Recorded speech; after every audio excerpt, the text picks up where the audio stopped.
Good afternoon. Hope everybody's doing good. Hope everybody's happy, healthy. Hope everybody feels good.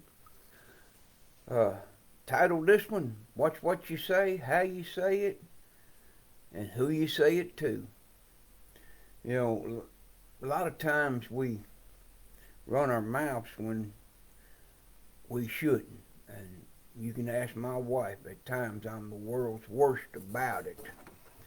I'm the world's worst about putting my mouth in gear before I get my brain out of neutral, and it just don't seem to wind up good for me. But I'm going to try and get into the scriptures and do my best to keep my opinions to myself, which sometimes is hard to do. But in the writing of Psalms, the 32nd chapter, starting with the ninth verse, it says, Be ye not as the horse or as the mule, which have no understanding, whose mouth must be held in with bit and bridle, lest they come near unto thee. Many sorrows shall be to the wicked, but he that trusteth in the Lord, mercy shall compass him about. Be glad in the Lord, and rejoice, ye righteous, and shout for joy, all ye that are upright in heart. All ye that are upright in heart, all ye that try to do the best that you can in order to please God, in order to follow His wills, His ways, and His commandments. Uh, God will bless you. Uh, it said, Be not like the horse or mule that has no understanding. Back in my younger days, I'd done a lot of horseback riding and mule riding, some. Uh, we had to use a bridle with a bit. Some were broken bits and some were solid bits, depending on how the horse or the mule reacted to the bit, because some would take one but wouldn't take the other, and some it worked better to use a hackamore on. But we had to put something on them in order to get them to understand which direction we wanted them to go in. So we put these bridles on them. We crawl up on their backs and pull to one side or the other. Some horses neck rein, some horses plow lined. Difference is, a neck rein, you let the bridle touch the side of the neck on which direction you wanted the horse to go in. And the plow line, you had to pull to turn the whole head in order to get them to go where you want them. That's like a lot of people are today. You got to use the plow line instead of the neck line to get them to go where you want them in the direction that you want them. But to get them to understand, to speed up, slow down, we use the bridle. And this is a horse that could weigh anywhere from 2,000, 3,000 pounds, depending on the size.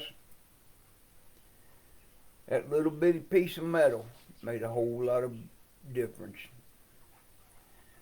Sometimes God needs to bridle our mouths. And sometimes God needs to put the blinders on us so that we see, like we had to do some of our horses and mules when riding them, or when pulling a wagon, a ground sled, whatever.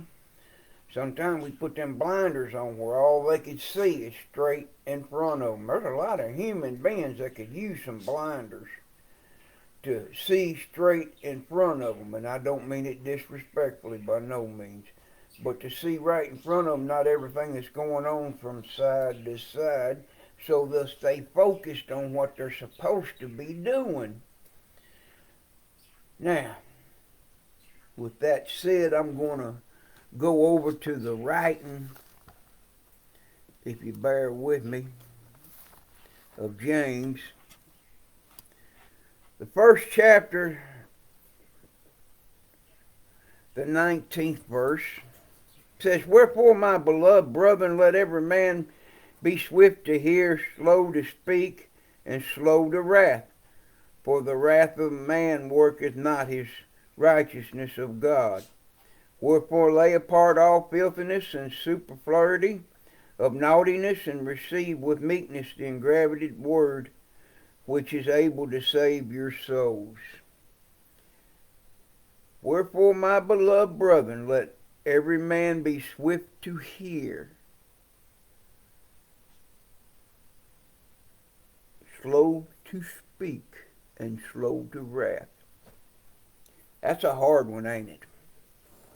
Many of us, as soon as somebody says or does something we don't agree with or we don't like, we automatically try to retaliate with some harsh words and some anger. It's not God's will that we do this stuff, but we do it. We kick our mouths in gear before we get our brains out of neutral. And then afterwards we realize what we done or said, and we feel bad about it. We try our best to apologize. We can apologize till God comes back. But it don't take the hurt away. It don't take the disrespect away. That's the reason why he said, "Wherefore, my beloved brethren, let every man be swift to hear." Hear and listen. Understand. A lot of times we'll jump. And my wife will tell you at times I'm the world's worst about it. Because I can't hear good no way. I'm totally deaf on my right side. They killed that ear back in the 90s. So sometimes something will catch my good ear, and it's only working about 0.5%, and I'll jump before I take time to let what was said sink in. And then I have to start backpedaling, start asking for forgiveness because I acted in haste. I spoke before I should have. We are to be swift to hear to the point that we understand what is said so we don't make these mistakes. We are to be slow to wrath and slow to anger. When we take our time and we do what the good Lord wants us to do, He'll bless us and those that are around us. But remember that whatever you say and do, you will be held accountable for. You will answer for it. In the last days, when we stand before God, we'll be judged of everything that we've done here. Everything that we've said and done, we will have to answer for it. In the writing of Ecclesiastes, the 12th chapter, the 13th verse, let us hear the conclusion of the whole matter. Fear God, keep His commandments, for this is the whole duty of man. For God shall bring every work into judgment with every secret thing. Whether it be good or whether it be evil, God will bring it into judgment. There's coming a day that we're all going to stand before God, and we're all going to answer for everything that we have done here and said. That's the reason why we need to be swift to hear, slow to anger, and slow to wrath, so that we don't make the mistakes. The tongue is very powerful. It can roll words off that can hurt for a lifetime. Without thinking, you can say something that will tear down a lifetime of work. in just a few seconds. You can destroy everything that you've worked so hard to do. If you don't control your tongue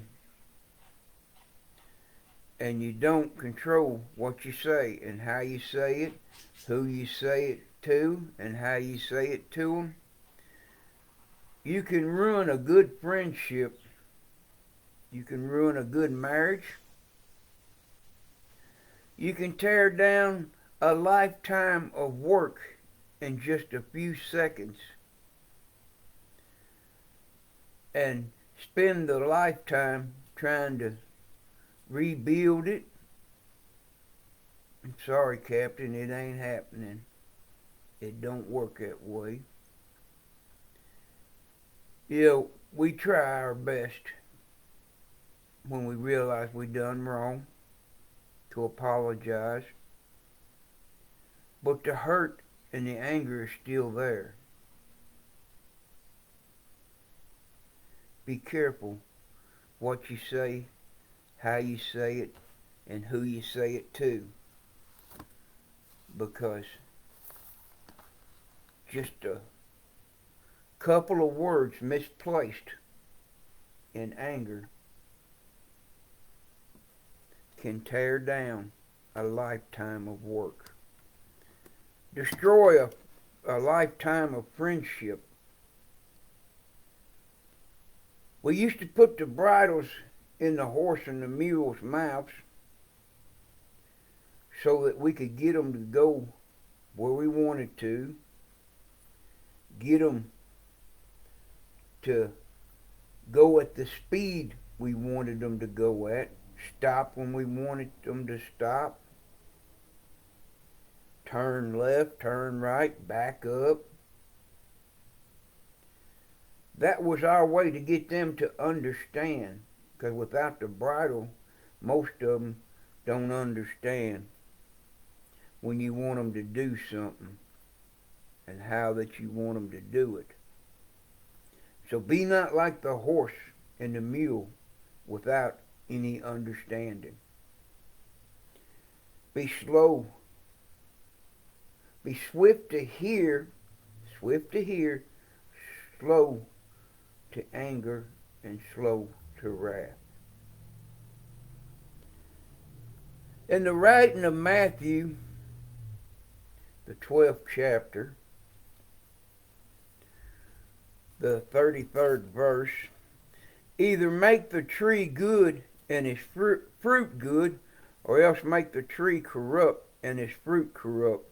For the tree is known by his fruit. O generation of vipers, how can ye being evil speak good things? For out of the abundance of the heart the mouth speaketh. A good man out of good treasures of the heart bringeth forth good things, and an evil man out of the evil treasures bringeth forth evil things. But I say unto you that every idle word that man shall speak, they shall give account thereof in the day of judgment. For by the words thou shalt be justified, and by thy words thou shalt be condemned.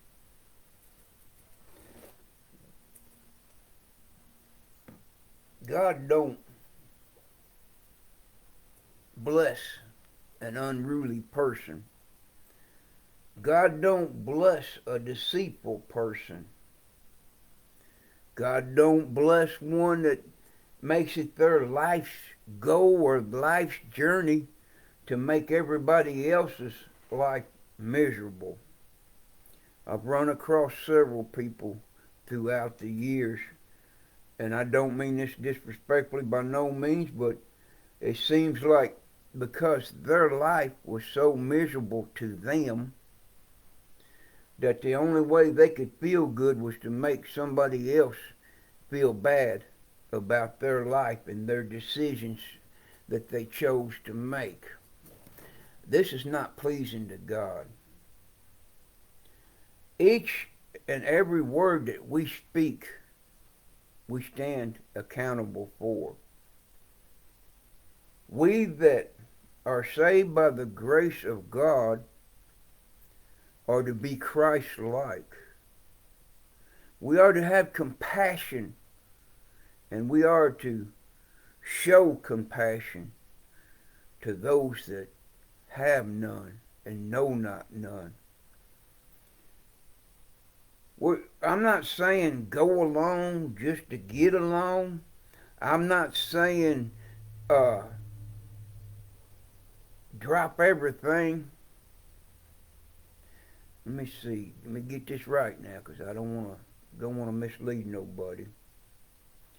I'm not saying that we are to always bend over backwards to make everybody else happy, because that don't work neither. That don't work neither. What I'm trying to say is, if there is a opportunity and a chance to be a help to somebody, then do it. Then do it. God will bless you for it. You see somebody having a miserable day, smile. Just smile at them. Or strike up a little conversation with them. You don't have to be nosy. If they want you to know, they'll tell you what their problem is. But strike up a little conversation with them, unless they're just outrageously mad and showing their ignorance, then walk away. Just walk away. But what I'm saying is, if you see somebody that's down on their luck and they're having a bad day, if nothing else, just say hi. God will bless you for it. Be kind in all that you do. Show love and compassion to those that know none. Be a leader to those that need the guidance.